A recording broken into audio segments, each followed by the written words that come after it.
Good evening everyone. फटाफट से आ जाओ सभी। यस, फटाफट से सभी जन आ जाओ।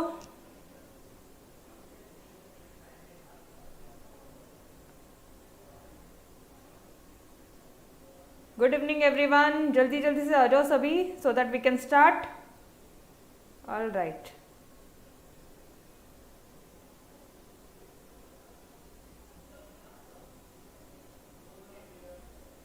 बेटा मैं लिंक शेयर करना भूल गई आप लोगों को, एक दूसरे को आपस में शेयर कर लीजिए। यस,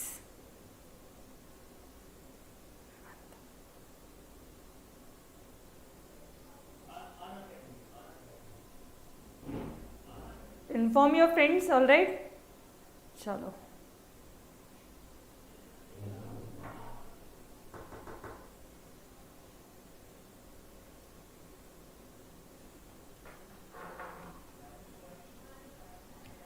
चलो लेट्स स्टार्ट। कौन कौन जुड़ गया है भाई, फटाफट से बता दो कौन कौन जुड़ गया है हमारे साथ में। यस, आज हम लोग चैप्टर नंबर 2 हमारा कंप्लीट कर देंगे। ठीक है, सिर्फ ब्लैक मनी बचा है यहाँ पे, हमारा काला पैसा पढ़ना बाकी है, काला धन। ठीक है, तो ये आज खत्म कर देते हैं और आज ही इसके क्वेश्चन आंसर फिनिश कर देंगे। ठीक है, तो कल से तो चैप्टर नंबर 3 स्टार्ट कर देंगे अपना, आपका most difficult one your partition values. All right, चलो जी स्टार्ट करें फिर, और we have to wait for someone. Okay, hello Shruti, Vidyut, yes everyone, फटाफट से आ जाओ। ठीक है, चलो concept of black money, black money start करते हैं। ब्लैक मनी क्या होता है? काला पैसा। काला पैसा क्या होता है? और सफेद पैसा क्या होता है? मैडम ऐसा भी कुछ होता है क्या? अरे बाबा, जो पैसा आपके बुक्स में रिकॉर्डेड है, जिस पैसे का मान लीजिए आपने पेमेंट किया है और आपको उसका रिसीट मिल रहा है ना, मतलब समझ आना, इट्स व्हाइट मनी।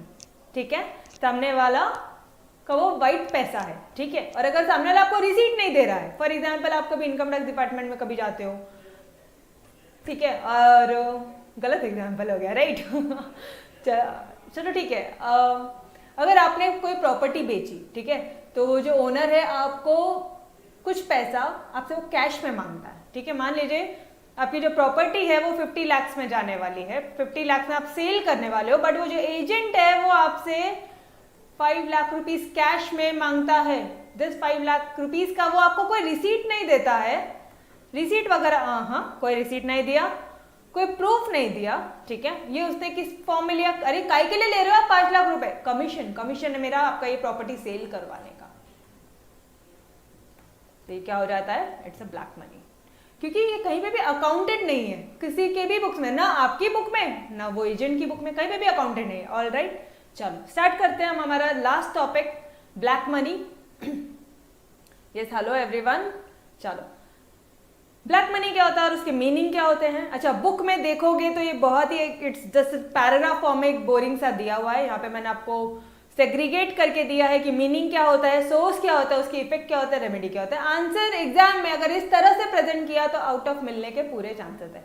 मिलने के चांसेस भी क्या, मिलने ही वाले हैं फिर, क्योंकि हर एक बच्चा इस तरह का आंसर नहीं लिखेगा। मैडम लेकिन आप हमें नोट्स कैसे मिलेगी?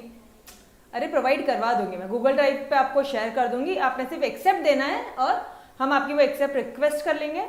ठीक है, एक्सेप्ट कर लेंगे तो आप डाउनलोड कर सकते हो। ऑल राइट, चलो जी स्टार्ट करें। दिख रहा है बुक अच्छे से? बहुत ही छोटा दिख रहा है। ओके, ये लो बड़ा हो गया अब। ठीक है, अभी भी छोटा दिख रहा है मैडम, और बड़ा कर लो।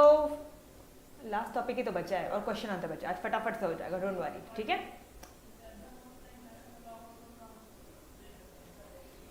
क्या क्या स्माइलीज भेज रहे हैं ना बच्चे, बस इससे बड़ा नहीं कर सकती मैं। ठीक है, चलो आ जाओ स्टार्ट करते हैं फिर। ब्लैक मनी क्या होता है? It is a money which is received in cash but not accounted. इसका कहीं पे अकाउंटिंग नहीं किया है या कहीं पे कुछ अकाउंटेंट नहीं है। ठीक है, and on which no tax is paid to the government. अरे कहीं पे लिखा हुआ ही नहीं है तो गवर्नमेंट को टैक्स क्या जाएगा? ठीक है, सामने वाले ने कैश ले लिया है, समझ में आ रहा है? Yes, in simple words it is unaccounted. क्या बोल रहे हो? In simple words it is unaccounted and tax evaded income. आपने टैक्स की चोरी की है इस इनकम पे। आपने ये 5 लाख रुपए की जो आपकी इनकम कमाई है ना, आपने कमीशन लिया ना एजेंट जी, ये आपने टैक्स से चोरी की है। It is an unaccounted and tax evaded income. Alright, चलो और सोर्स क्या है? दोनों हो सकता है। It can be earn through legal mean से भी आप ब्लैक मनी कर सकते हो और इलीगल मीन से भी कर सकते हो। अब ये सारे क्वेश्चन आपके ऑब्जेक्टिव बनते हैं। क्या ब्लैक मनी सिर्फ और सिर्फ इलीगल मीन से आता है? नहीं, लीगल मीन से भी आ जाता है। फॉर एग्जाम्पल देख लो, while selling the plot owner ask for certain amount, certain cash amount. Owner क्या मांगता है? ओनर जो है उस प्लॉट का वो बोलता है कि भाई आपको मुझे इतना पैसा, सेम एग्जाम्पल ले लो, 5 लाख रुपीज आप मुझे कैश में दीजिए। अग्रीमेंट वैल्यू से एक्स्ट्रा पैसा का जो ऊपर का पैसा है ना, आप वो मुझे कैश में दीजिए। अग्रीमेंट वैल्यू मतलब अरे जो अग्रीड हुआ है, जो रजिस्टर्ड कर दिया है हमने, समझ में आ रहा है? यस। तो ये जो वैल्यू है ना, ये 50 लाख, ये तो दिख रही है अग्रीमेंट पे। तो गवर्नमेंट आपसे जो कैपिटल गेन वगैरह चार्ज करेगी वो इस अमाउंट पे। कैपिटल गेन क्या होता है पता है? डायरेक्ट टैक्स है। डायरेक्ट टैक्स है, ठीक है। डायरेक्ट टैक्स आपको गवर्नमेंट को टैक्स देना पड़ता है। फिलहाल इतना समझ लो, 2 टाइप के टैक्स होते हैं, एक डायरेक्ट टैक्स होता है, एक इनडायरेक्ट टैक्स होता है। गवर्नमेंट को आपको एक डायरेक्ट टैक्स देना होता है, मतलब अगर मैं इनकम कमा रही हूँ, मैंने गवर्नमेंट को टैक्स देना है, this is my direct tax, ठीक है, इनकम टैक्स, वेल्थ टैक्स। और इनडायरेक्ट टैक्स क्या होता है?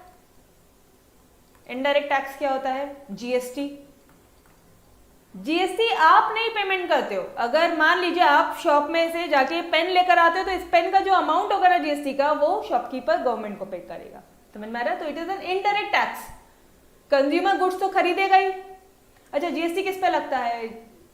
थोड़ा आउट ऑफ ट्रैक जा रहे हैं, बट एक बार देख लेते हैं। जीएसटी किस पे लगता है? गुड्स एंड सर्विसेज पे लगता है। तो ये गुड्स, और अगर आपने कोई गुड्स खरीदी, आपने किसी टीचर के क्लासेस लिए, आपने कोई सर्विस ली, आपने डॉक्टर को पेमेंट किया, कोई भी services, teacher, lawyer, chartered accountants, company secretary, आपने किसी की भी सर्विसेज ली है, तो आप सामने वाले को जो पेमेंट करोगे उसमें जीएसटी आपको गवर्नमेंट को पे करना पड़ेगा, ठीक है। यस, जो सामने वाला है वो ऑलरेडी आपसे जीएसटी कलेक्ट इंक्लूड करके अमाउंट चार्ज कर लेगा, और जो टीचर है वो पेमेंट करेगा, जो एडवोकेट है वो गवर्नमेंट को पेमेंट करेगा, चार्टर्ड अकाउंटेंट्स पेमेंट करेंगे। ऑलराइट, समझ में आ रहा है? यस, बढ़े आगे, ठीक है। तो seller does not get any receipt, उसको कोई रिसीट नहीं मिला फॉर दिस एक्स्ट्रा अमाउंट, जो उसने 5 लाख रुपए एक्स्ट्रा दिए भाई, उसको कोई रिसीट थोड़ी ना मिला। This extra cash is unaccounted and tax evaded income.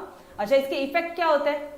Black money result into an illegal activities. भाई इलीगल एक्टिविटीज होती है ब्लैक मनी के कारण, जैसे कि corruption, on the table, under the table, ठीक है, कुछ टेबल के अंदर से ऐसे नीचे साइड से देना पड़ता है आपको पैसे, ठीक है। ब्राइब्स, ब्लैक मार्केटिंग, होर्डिंग, ये सारे उसके इफेक्ट्स है, ब्लैक मनी के इफेक्ट्स है, ठीक है। Yes, this creates obstacle in economic development. और आपकी यही सारी गलतियों के कारण ही आप सिर्फ अपना फायदा सोचते हो। आप लोग अगर वही चीज अगर आप बैंक के थ्रू रूट करोगे ना वो पैसा, तो ऑब्वियसली ये हमारे इकोनॉमी के नेशनल इनकम है, आपकी इनकम रिकॉर्ड हो जाएगी, नेशनल इनकम रिकॉर्ड होगी। नेशनल इनकम रिकॉर्ड होगी तो कितना फायदा है यार, अपना एक रैंकिंग बढ़ जाएगा। अभी हम लोग 6th रैंकिंग में वर्ल्ड की, ठीक है, नेशनल इनकम अपना 6th रैंक करता है, 7 चाइना है। तो अगर आपने ये अपना इंडिया का नेशनल इनकम बढ़ा, तो IMF और वर्ल्ड बैंक से आपको जो टाइम टू टाइम जो इमरजेंसी केसेस के लिए लोन्स वगैरह मिलते हैं, फंडिंग, वो भी प्रोवाइडेड होगी। समझ पा रहा है? यस। तो प्रॉब्लम क्या होती है, बट हम लोग ना कैश वाले ट्रांजैक्शन करते हैं, which is wrong. Cash transaction नहीं करने चाहिए, ठीक है, अवॉइड करो। अभी तो हमारी यंग जनरेशन है, अब हम लोग तो अवॉइड कर सकते हैं। इसके कारण क्या होता है ना, आपने सामने वाले को कैश में पेमेंट किया, ठीक है, कैश में सामने वाले को पेमेंट करते हो, ये इनकम उसकी हो जरूर रही है, बट ये गवर्नमेंट को मालूम नहीं पड़ रहा। लेकिन मैम बैंक में अगर हमने पेमेंट कर दिया, तो क्या ये इनकम गवर्नमेंट को पता? अरे ऑब्वियसली रिकॉर्ड दिखता है ना, रिकॉर्ड दिखता है ना, तभी तो आप IT रिटर्न भरोगे, उसमें सारी बैंक स्टेटमेंट से ही तो IT रिटर्न भरा जाता है, वो ऑटोमेटिकली इंक्लूडेड हो जाता है, उसका ज्यादा चिंता मत करो। ऑलराइट, चलो। तो it creates obstacle in economic development, ये इकोनॉमी के डेवलपमेंट में ऑब्स्टैकल क्रिएट करता है। अब economic, political, social instability which is created in the economy due to black money. Black money में के कारण economic instability, political instability, social instability, ये सारी इंस्टेबिलिटी क्रिएट होती है ब्लैक मनी के कारण, ठीक है। तो अब इसका रेमेडी क्या है? इसका रेमेडी है डीमोनेटाइजेशन। इसका रेमेडी क्या है? Demonetisation, which is one of the tool which many countries have adopted. ये एक ऐसा टूल है जो बहुत सारी कंट्रीज ने अडॉप्ट किया है। अरे वो 1000 रुपए के नोट, 500 रुपए के नोट बंद कर दिए थे, याद आ रहा है? और तब अपने घरों से कितने निकले थे, अपनी मम्मा के पास में, बहन के पास में कितने निकले थे, ठीक है। यस, तो to control black money, demonetisation, जो मोदी जी ने डीमोनिटाइजेशन एकदम रातों रात डिक्लेयर किया था कि भाई इतने ये नोट्स नहीं चलने वाले हैं कल से, एकदम से शॉक हो गया था पूरा पब्लिक, ठीक है। अगले दिन सीधा बैंक में भीड़ थी। तो demonetisation is one of the tool which many countries have adopted. इसके कारण हुआ क्या था पता है, सब लोगों ने बैंक में पैसा जमा करना, अब जिनका वाइट था तो ऑब्वियसली उन्होंने बैंक में जाके, अभी जिनको कोई डर ही नहीं है, ठीक है, हाँ अगर बंडल इसमें पड़े हुए हैं तो अब ऑब्वियसली अगर आपने चोरी से पैसा कमाया है, ठीक है, अगर आपने कुछ इलीगल एक्टिविटी से कमाया है, आपके पास में बंचेस है, बहुत सारा बॉक्सेस है पैसों का, जैसे ढेर पड़ा है, तो ऑब्वियसली आप जाओगे नहीं, आप सीधा उसको आग लगाओगे क्योंकि वो यूजलेस हो गया है वो पैसा। और अगर आप में हिम्मत है, ट्रू है, वाइट मनी है, आइए, बिल्कुल समझ में आ रहा है? यस। तो अभी किस तरह से लिखेंगे आंसर? सबसे पहले तो मुझे इसका मीनिंग बता दो। मीनिंग क्या है मैडम? ये अनअकाउंटेड है, कैश पेमेंट होता है लेकिन रिसीट नहीं मिलता है, ये अनअकाउंटेड है लेकिन टैक्स इवेडेड इनकम है। यस, ठीक है, ये हो गया आपका मीनिंग। यहाँ पे सोर्स में क्या बोलोगे? लीगल मीन से भी हो सकता है, इलीगल मीन से भी हो सकता है। ये बोल देंगे, एक एग्जाम्पल दे देंगे वो ओनर का, ठीक है, जैसे 50,000 तो अपने एक्स्ट्रा अमाउंट डिमांड किया था, एग्रीमेंट वैल्यू से एक्स्ट्रा का पैसा उसने डिमांड किया था, ठीक है, ये वाला एक दे देना। इफेक्ट क्या बोलोगे? भाई इससे करप्शन हो रहा है, ब्राइबरी हो रही है, ब्लैक मार्केटिंग हो रहा है, होर्डिंग हो रहा है, इकोनॉमी में डेवलपमेंट कम हो रहा है, इकोनॉमी में डेवलपमेंट भी कम हो रहा है, ठीक है, और जिसके कारण economic instability, political instability, social instability, ये सारी चीजें हो रही है, ठीक है। और इसका रेमेडी क्या है? डीमोनेटाइजेशन। ऑलराइट, तो हियर वी वर, फटाफट से एक बार देख लो, कुछ भी चीजें नहीं समझ में आती है तो पूछ लो मुझसे यहाँ पे। यस, हेलो एवरीवन, फटाफट एनी डाउट? ये पूरा पार्ट हमने कवर कर लिया, ठीक है, आपका चैप्टर नंबर 2 पूरा कवर हो गया है। चलो इसके क्वेश्चन आंसर्स पे चले।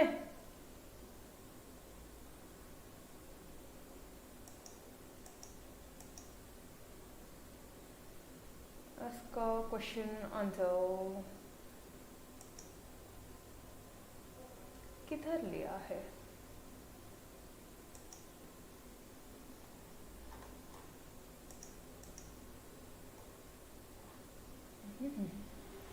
ऑलराइट, कोई दिक्कत नहीं है, मैं फटाफट से आपको बता देती हूँ। चलो ये रहा चैप्टर नंबर 2। कुछ एक बार रिवाइज कर ले फटाफट से, देखो आपको अपने टेक्स्ट बुक से आपको क्या क्या याद आ रहा है, फटाफट से मुझे बता दो। डिफिकल्टीज क्या थी? Double coincidence of bond, common measure of value, storage, indivisibility, deferred payment. उसके बाद में ये इवोल्यूशन स्टेज याद रख लेना, सब पहले कौन सा आया, और ये याद रखना मनी इवॉल्व हुआ है, रिवॉल्व नहीं हुआ, दोनों का मतलब मैंने आपको अच्छी तरह से बताया है। इवोल्यूशन क्या होता है? स्लो प्रोसेस है, इरिवर्सिबल है, रिवर्स नहीं जा सकते, वापस से हमारी इलेक्ट्रॉनिक मनी से एनिमल मनी में नहीं जा सकते, ठीक है। तो ये इवोल्यूशन हुआ है, धीरे धीरे धीरे धीरे होले होले इवोल्यूशन हुआ है, ठीक है। यस, तो फटाफट से स्टेज ध्यान में रख लो। Animal money, commodity money, metallic money. देखो एनिमल मनी में क्या था, ये जो एनिमल मनी है इसमें क्या प्रॉब्लम आई थी? क्या प्रॉब्लम आई थी? इंडिविजिबल इन नेचर है। फिर कमोडिटी मनी आया, फिर metallic money, metallic coins, paper money, credit money, plastic money, electronic money. वापस से नहीं करवा रही हूँ, आप रिवीजन लेक्चर्स वापस से देख लीजिएगा, ठीक है। यस, चलो क्वेश्चन आंसर्स करने हैं आज। उसके बाद में कुछ क्वालिटीज है मनी के, जैसे कि जनरल एक्सेप्टेबिलिटी, डिविजिबिलिटी, ये वाला पार्ट अभी आपके सिलेबस में नहीं था। प्राइमरी फंक्शन है मनी के, MMSST। Medium of exchange, common measure of value, standard for differ payment, दो वैल्यू SVV था, वैल्यू ट्रांसफर और ट्रांसफर करने का, transfer of value and store of value, ठीक है, VV था, डबल V था। फिर national income, credit, wealth and फिर से वेरिएबल्स, इकोनॉमिक वेरिएबल्स में आएंगे। और फिर लास्ट अपन ने ब्लैक मनी किया, बस खत्म हो गया आपका चैप्टर।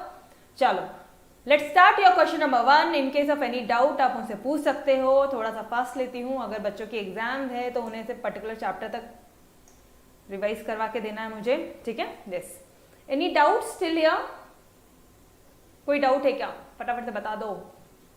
चलो स्टार्ट करूँ फिर मैं। Primary function of money medium of exchange है, तो ट्रांसफर ऑफ वैल्यू कौन सा फंक्शन है? SVV, transfer of value, store of value. Standard for deferred payments. तो ये कौन सा फंक्शन है? सेकेंडरी फंक्शन है। कौन सा फंक्शन है? सेकेंडरी फंक्शन है मनी का। बहुत इजी है बेटा ये, ठीक है। Basis of credit, basis of credit सबसे लास्ट में पढ़ा था आपने, national income basis of credit. तो ये कौन सा फंक्शन है? कंटीजेंट फंक्शन है, ये तो हमें पता ही आ रहा है, कंटीजेंट फंक्शन है। और स्टैंडर्ड ऑफ डेफर्ड पेमेंट किस में आया? एसवीवी था ना इसका, सेकेंडरी फंक्शन एसवीवी, ठीक है। कमोडिटी मनी शेल है, तो क्रेडिट कार्ड क्या है? कमोडिटी मनी शेल है, ठीक है, शेल ऑब्वियसली कमोडिटी मनी। तो क्रेडिट कार्ड क्या है भाई? अरे प्लास्टिक के फॉर्म में कुछ दिया है ना उन्होंने, प्लास्टिक का टुकड़ा दिया ना आपके पास में, जाओ पैसे निकाल लो, प्लास्टिक मनी है, ठीक है। कौन सा मनी है? Plastic money. Credit card plastic money है क्या मैडम? ई मनी नहीं है क्या? गला दबा देना तुम लोगों का, कंफ्यूजन है क्या इस चीज में? तो फटाफट से वापस से जाओ, plastic money, electronic money. Electronic money में क्या बताया था रे भाई? मोबाइल से गूगल पे करना, याद आ रहा है? फिर कैसे कंफ्यूजन हो सकता है आप लोगों को? चलो, डिविजिबिलिटी स्मॉलर डिनोमिनेशन है, तो easy to carry from one place to another, ये कौन सा डिनोमिनेशन है? एक प्लेस से दूसरी प्लेस में पोर्ट करना, पोर्टेबिलिटी या पोर्टेबल, पोर्टेबिलिटी, बीडीटी, ठीक है, पोर्टेबिलिटी, एक प्लेस से दूसरी गए हो गए। मोबिलिटी भी बोल सकते हो, but portability is a more standard term, alright, yes. Barter system goods, modern economy क्या? कम ऑन यार, चैप्टर का नाम है मनी, ठीक है, yes. Give economic terms, act of exchanging goods for goods, अरे गुड्स के बदले में goods, starting chapter barter system, barter system. Provision for making payment in future, deferred payment, future में पेमेंट, आज का पेमेंट डेफर कर दिया, बाद में देंगे, डेफरमेंट, ठीक है, deferred. System that make use of currency for facilitating payments, वापस से सिस्टम, ऐसा सिस्टम बताओ मुझे जो मनी का यूज कर रहा है, which make use of currency for facilitating payments. Online system बोल दो या डिजिटल सिस्टम बोल दो, डिजिटल। अरे डिजिटल सिस्टम में तो करेंसी का यूज किया जाता है पेमेंट करने के लिए फास्ट ट्रैक मोड में, ठीक है, यस। क्रेडिट इंस्ट्रूमेंट, वापस से credit instrument through which bank deposits are transferable. सोचो,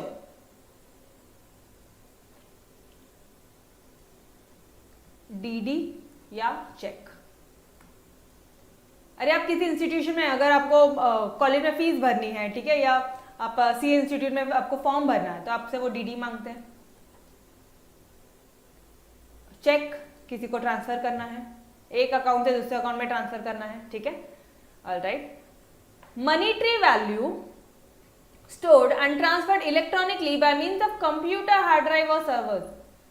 अरे यार, मनी का जो वैल्यू है उसको स्टोर करना और ट्रांसफर करना इलेक्ट्रॉनिकली, ये क्या है? अरे इलेक्ट्रॉनिक ट्रांसफर करना है बाबा, इलेक्ट्रॉनिकली, ई मनी। क्वेश्चन खुद आंसर बता रहा है अगर ध्यान से रीड आउट किया तो। ये देखो, electronically, e money, credit instrument, DD cheque. Digital ऐसा सिस्टम बताओ जहां पे करेंसी का डिजिटल सिस्टम, पेमेंट फ्यूचर में करेंगे, डेफर्ड पेमेंट, गुड्स से गुड्स, बार्टर सिस्टम। क्वेश्चन खुद ही आंसर बता रहा है, ठीक है। थोड़ा सा अगर पढ़ के गए तो, अगर हमने अच्छे से रीड आउट किया है, ठीक है, एक बार भी अच्छे से समझ के लिए आना तो हो जाएगा। Money not accounted and not disclosed to the government, ये तो आपको पता है, जो सभी हमने पढ़ा, ब्लैक मनी, ठीक है। ब्लैक मनी लिखू क्या यहाँ पे? ये लो, black money, alright. Choose the correct option, अब करेक्ट ऑप्शन चूज करना। Arrange the in the order of evolution of money. सबसे पहले कौन सा था? ये एनिमल मनी सबसे पहले था मैडम, हमें इतना तो पता है, पहले एनिमल थे। तो ये देखो, बी वाला पॉइंट से स्टार्ट हो, ये हो रहा है, ये स्टार्ट हो रहा है, तो अब इसी को चेक करना है। नेक्स्ट कौन सा है? एनिमल मनी के बाद में commodity money. Animal money divisible नहीं था तो कमोडिटी मनी आया। कमोडिटी मनी के बाद में क्या आया? Metallic money. मेटालिक मनी में भी प्रॉब्लम हो गई थी, इतना सारा हम लोग पीसेस जो थे बड़े थे, एक से शेप साइज के नहीं थे, तो यहाँ पे मेटालिक कॉइन्स, तो B C D, B D A C, ठीक है, ये इसका ऑर्डर है, यस।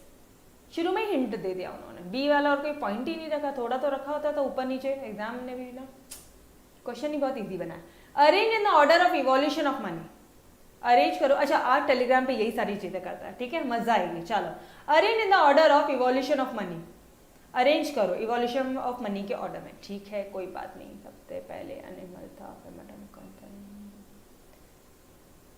पेपर मनी, उसके बाद में कौन सा मनी, क्रेडिट मनी, उसके बाद में कौन सा मनी, प्लास्टिक मनी, और फिर कौन सा मनी सबसे लास्ट में, ई मनी। तो कौन सा हो गया, डी, बी वाला देखो ऑप्शन, बी वाला ऑप्शन कौन सा है, बी वाला, यहाँ पे भी एक ही है, लो हो गया करेक्ट आंसर, ठीक है, यस। चलो बढ़ो आगे, identify and explain the concept from the given illustration, ये भी क्वेश्चन में ही आंसर छुपा होता है, कुछ एक्स्ट्रा दिमाग नहीं लगाना। चलो आओ देखते कैसे। Vasant Sheth provides coal from his shop to farmers in exchange for food grains, उसने क्या दे के क्या लिया, कमोडिटी के बदले में कमोडिटी लिया, गुड्स के बदले में गुड्स, बोला तो बार्टर सिस्टम, ठीक है। नेक्स्ट वर्ड, अच्छा बार्टर सिस्टम के बारे में यहाँ पे आपको एक्सप्लेन भी करना है कंसेप्ट, तो बार्टर सिस्टम लिख के आओगे, लेकिन उसके नीचे 3 लाइन लिखकर आइयो, ठीक है। Baban Rao deposit his money in nationalise bank, Baban Rao जो है उसने नेशनलाइज बैंक में अपना पैसा डिपॉजिट कर दिया है। बैंक में गया तो मैं बोल दूं बैंक मनी, ठीक है। Charu use her debit card to purchase a shirt for her young brother, क्या यूज किया रे भाई उन्होंने, बोल दो, debit card, credit card, plastic, plastic money, debit card, credit card, plastic money है रे भाई, ई मनी में ना को बोलना, ठीक है, गलत हो जाएगा उधर।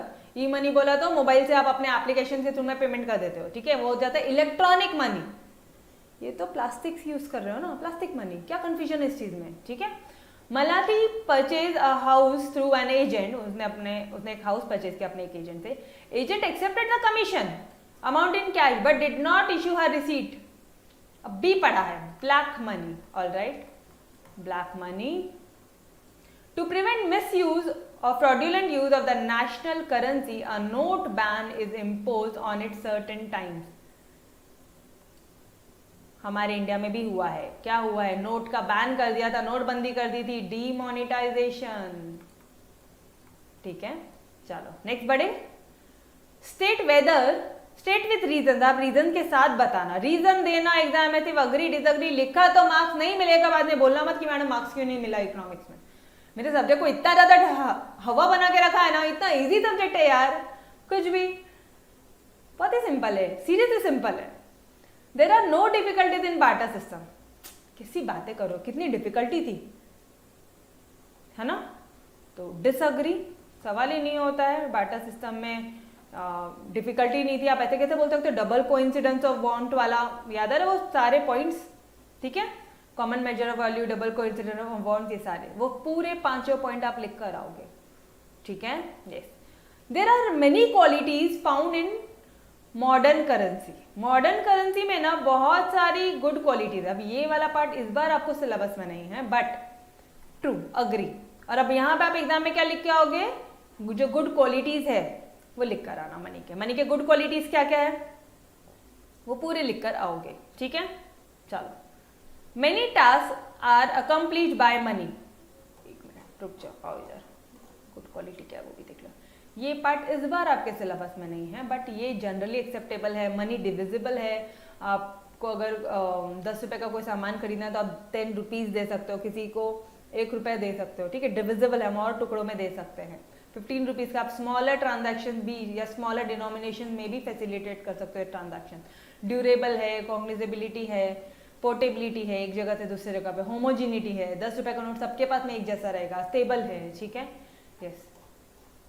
इस बार नहीं है बट वो भी बता दिया। Many task are accomplished by money, obviously agree, बहुत सारे टास्क अकम्प्लिश्ड होते हैं रे भाई मनी से, ऐसा तो बोलना ही नहीं आपने, ठीक है। अब यहाँ पे आप क्या लिख कर आओगे, यहाँ पे आप मनी से क्या क्या चीजें होती है, अब मनी के यहाँ पे फंक्शन लिख कर आ जाओ एग्जाम में, फंक्शन बताया मैंने एग्जाम में, फंक्शन पढ़ा है, बस वो फंक्शन लिख कर आ जाओ। Money can be sent anywhere through electronic means, answer बता दिया है उन्होंने, ई मनी का पैराग्राफ लिख कर आ जाओ, वापस से देखो, आओ इधर। Money can be send anyway through electronic means E money है, ई मनी को एक्सप्लेन कर दो। Many task can be accomplish, yes agree. कौन से टास्क? फंक्शन लिख कर आओ मनी के, समझ में आ रहा है कैसे आंसर क्लिक हुआ? कौन से टास्क, क्या क्या काम करता है मनी, लिख कर आ जाओ जाके, ठीक है। गुड क्वालिटीज लिख कर आ जाओ। कोई बाटर्स में कोई डिफिकल्टी नहीं है, गलत है रे भाई, इतनी सारी डिफिकल्टीज है, ठीक है। चलो, answer the following question on the basis of following information. अब आपके एग्जाम में ना इस तरह की आजकल केस स्टडी आने लगी है, विच इज वेरी इजी, बहुत इजी है। बच्चे डरते हैं इससे, मैडम केस स्टडी, कोई नहीं, बहुत इजी है। आओ इधर। Ganesh travel to the mall by bus, वो बस से ट्रैवल किया, मॉल गया। वो डेस्टिनेशन क्या था रे भाई? मेरे घर से मैं बस में मॉल गया, ठीक है। ही गेव कंडक्टर 10 रुपए का उसने कॉइन दिया, 10 का सिक्का टिकट के लिए दिया। कमोडिटीज वगैरह परचेज किया। बिलिंग काउंटर में उसने उसका क्रेडिट कार्ड निकाला पेमेंट करने के लिए, but the billing clerk inform कि भाई क्रेडिट कार्ड जो दे रहे वो यूज नहीं होगा, डेबिट कार्ड ही चलेगा। क्रेडिट कार्ड नहीं चलेगा, डेबिट कार्ड ही चलेगा। Since Ganesh had forgotten his debit card at home, अब उसने क्या गलती कर दी, डेबिट कार्ड को घर पे रख दिया। क्रेडिट कार्ड ही लेके गया, डेबिट कार्ड लेके नहीं गया, वो घर पे रख दिया। He offer to make payment by cash, और उसने क्या सोचा कि भाई अब मैं ये पेमेंट कैश में कर देता हूँ। तो identify the types of money use in the information, जो ऊपर जो दिए हुए इंफॉर्मेशन है उसमें कितने टाइप्स ऑफ मनी यूज है, फटाफट से बता दो। ये डेबिट कार्ड और क्रेडिट कार्ड वर्ड दिख रहा है, मैं बोल दूं ये प्लास्टिक मनी है। अब यहाँ पे सिर्फ नाम लिखकर मत आना, थोड़ा सा प्लास्टिक मनी को एक्सप्लेन करना, 3 लाइन एक्सपेक्टेड है। मेरे हर एक लेक्चर में मैं आपको लिखना जरूर बताऊंगी, क्या लिखना है अंदर कंटेंट। बच्चे वही चीजें में आप लोग मिस्टेक करते हो, ठीक है। यस, 3 लाइन्स लिखोगे आप लोग, और क्या लिखोगे? और कौन सा मनी यहाँ पे यूज हुआ है? ये coin, all coins in India, circulation in India today are token coins. Token coins के बारे में लिख कर आओ, समझ में आ रहा है कहाँ से क्या क्या चीजें हो रही है। कहीं पर कैश भी पेमेंट की थी, कहाँ कैश पेमेंट, अच्छा सॉरी इसने फाइनली कैश पेमेंट किया है। तो मैं अब बोल दूंगी कि फाइनली पेपर मनी हुआ, पेपर कैश पेपर मनी। तो इन तीनों के बारे में 2 लाइन तो लिख कर आना, पैराग्राफ फॉर्म में लिखना। पहले लिखना प्लास्टिक मनी, ये रहा इसके 2 लाइन, पेपर मनी इसके नीचे के 2 लाइन, टोकन कॉइन इसके 2 लाइन, ठीक है। लिख कर आओ ना कि वो जो 1 रुपी नोट है और जो ऑल कॉइन्स है इन इंडिया वो गवर्नमेंट ऑफ इंडिया बनाती है, और बाकी जो हाई डिनोमिनेशन वाले हैं वो कौन बनाता है? सेंट्रल बैंक, आरबीआई इशू करती है। सारी बातें लिख कर आओ ना, उनको पता तो चले तो अपन ने पढ़ के आया इतना सारा, ठीक। यस, आप बताओगे उन्हें कि आपको आता है तो ही तो सामने वाला आपको मार्क्स देगा, अदरवाइज मार्क्स ही क्यों देगा, है ना। लिख कर आओ। Explain any 2 of them, all right. अब यहाँ पे किसी 2 को शिद्दत से, ईमानदारी से अच्छा एक्सप्लेन करना, ठीक है। जितना अच्छा पढ़ के गए उतना। नोट्स में सारी बातें मैंने आपको बता दी, कितना कंटेंट आपको एक्सप्लेन करना है। नोट्स डाउनलोड कर लेना, गूगल ड्राइव पे रिक्वेस्ट भेजो, तब हम आपके रिक्वेस्ट एक्सेप्ट करेंगे, ठीक है। ऐसे ही मत बोलो कि मैडम नोट डाउनलोड नहीं हो रही है, ठीक है। यस, तो हियर वी वर, और कल क्या करने वाले हैं? Chapter number 3, your toughest part, partition values करते हैं, ठीक है। यस, उसी में दिक्कत आती है, थोड़े फॉर्मूलेज लर्न नहीं होते हैं, फटाफट से देख लेंगे, ठीक है। चलो, तो here I stop for the day. कल फिर मिलेंगे ठीक इसी टाइम शाम 5 बजे। रेडी रहिएगा इकोनॉमिक सब्जेक्ट के चैप्टर नंबर 3 के साथ। ऑल राइट, चलो बाय बाय, टेक केयर, खुदा हाफिज। Yes, bye bye, bye everyone.